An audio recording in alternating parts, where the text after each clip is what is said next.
Terry Michael, the Bible lady here. He hated the king. Yes, hear no evil, see no evil, speak no evil. Well, this guy hated the king and he spoke evil. And I'm going to talk about hate with a smile because if I don't smile, you will turn off the video. If I show you the face of hate, yes. And now we talk about love, but we know there's the opposite emotion, right? And it exists. So there was a guy who hated the king. It was a dark day for David. He crept out of Jerusalem because his son Absalom, whom he loved him above all of his other sons. He was going to take the kingdom from him. He was in the pursuit. He was doing it. So David left Jerusalem with an entourage. All right. And on his way out, he encountered Shimei. Yeah, like Shimei, spelled Shimei. You want to find it. But first, David sees Ziba, and oh, brother, that's another story. No, but this is Shimei. That was afterwards. And this takes place in 2 Samuel 16, 4 through 13. Shimei threw stones at David, and he cursed him. The scripture says that David's mighty men were on his right and his left. Okay. And they got away. Shimei got away with cursing him. He threw stones at him. He threw dust at him. He accused David of shedding the blood of Saul and his family, which never happened. In fact, it was just the opposite. David went out of his way to help Saul's family. He went out. He took care of Mephibosheth. Yes, that one. So that never happened. It was untrue and unjust accusations against the king, against the ruler. They were lies because that's what hate does. Hate lies, okay? It makes up stories.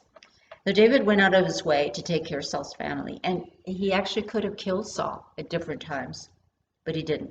So watch this. I want you to see this. Exodus 22:28 says this.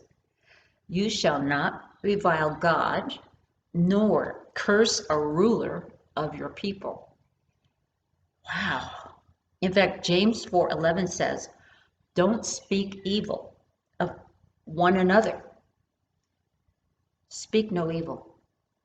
What happens when you do? Well, look at this. In Deuteronomy 19:16-19, it says, if a malicious witness comes forward and accuses someone of a crime, then both the accuser and the accused must appear before the Lord by coming to the priests and judges in office at that time. So the judges must investigate the case thoroughly. If the accuser has brought forth false charges against his fellow Israelite, you must impose on the accuser the sentence he intended for the other person. In this way, you will purge evil from among you. Right. So, folks, don't say things. Don't say things against your rulers. Don't say things against other people, whether it's a president, a governor, a senator, a representative, whatever. The clerk, working for the government, whoever it is, it brings a curse on you. It does, and I'm going to say that with a smile. It brings a curse on you. And what happened to this guy Shimei? Well, King David pardoned him, but after David died, and David had said to Solomon, don't forget what Shimei did. David had said that. So Solomon placed Shimei under like a kind of a house arrest. He told him he was to go to Jerusalem and to stay there and not to leave Jerusalem. But that was like a city of refuge for him. A couple of Shimei's slaves ran away, and Shimei saddled a donkey, okay? And he went after them. And because he left the city of refuge, he was killed. So what happened? Well, he reaped what he sowed. You curse yourself when you curse others, when you speak evil. And even if I'm smiling, it's not a good thing. Bless yourself instead. Till next time, thank you for joining me.